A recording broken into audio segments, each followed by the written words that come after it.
வணக்கம் ஃப்ரெண்ட்ஸ், நான் சென்னை கொளத்தூர்லேருந்து சாந்தி சேகர். இது உங்கள் ஏதேன் தோட்டத்தின் வீடியோக்கள். இப்போ நான் அடினியம் கிராஃப்டிங் பண்ணி சக்ஸஸ் ஆகிருக்கு. ஸோ அதை ஒரு வீடியோ போடலான் இருக்கேன். வி கிராஃப்டிங் பண்ணேன் நான். இதை பாருங்கள், இது எல்லாமே வி கிராஃப்டிங். இது சிங்கிள் பெட்டல் பிளான்ட். இதில் ஒரு 3 கலர் போடலாம் அப்படின்னு சொல்லிட்டு நான் ட்ரை பண்ணேன்.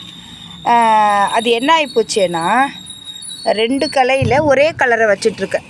இப்போ நான் 3 கலர் ட்ரை பண்ணது, இந்த 2ம் ஒரே கலர் ஆகிப்போச்சு.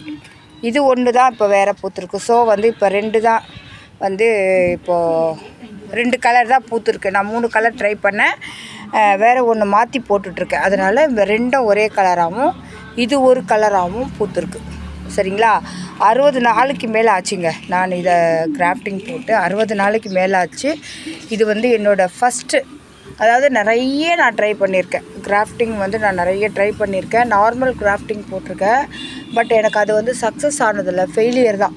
ஆனால் இது வி கிராஃப்டிங் தான். நான் ஏற்கனவே ஒரு வீடியோ போட்டிருக்கேன் பாருங்கள். இப்போ 2வது முறை ட்ரை பண்ணது இது எல்லாமே வி கிராஃப்டிங் பண்ணது தான். சரிங்களா? இது எல்லாமே 3மே எனக்கு சக்ஸஸ் ஆகிடுச்சு. 3 போட்டேன், 3மே சக்ஸஸ் ஆகி நல்லா பூத்துருக்கு. அதே மாதிரி இதில் நார்மல் கிராஃப்டிங் போட்டேன். இது ஃபஸ்ட் டைம் எனக்கு சக்ஸஸ் ஆகிருக்கு. இந்த மாதிரி கிராஃப்டிங் ஃபஸ்ட் டைம் எனக்கு சக்ஸஸ் ஆகிருக்கு. இது என்ன கலர்னு தெரியல, பூத்தா தான் அது தெரியும். ஓகேங்களா? இது அழகாக இப்போ பூத்துருக்கு. இதை அழகாக ஒரு செராமிக் பாட்டில் தான் இது 2த்தையுமே ஒன்றா வச்சுருக்கேன். ஸோ எல்லாமே ஒரு தொட்டியில் ஒரு 4-5 கலர் பூத்தா அழகாக இருக்கும் அப்படின்றதுக்காக இதை நான் வச்சுருக்கேன். ஓகேங்களா? பாருங்கள், எப்படி இருக்குது பாருங்கள். பிடிச்சிருந்தால் லைக் பண்ணுங்கள், கமெண்ட் பண்ணுங்கள், ஷேர் பண்ணுங்கள். என்னுடைய சேனலை சப்ஸ்கிரைப் பண்ணாதவங்க சப்ஸ்கிரைப் பண்ணுங்கள். Okay friends, thank you.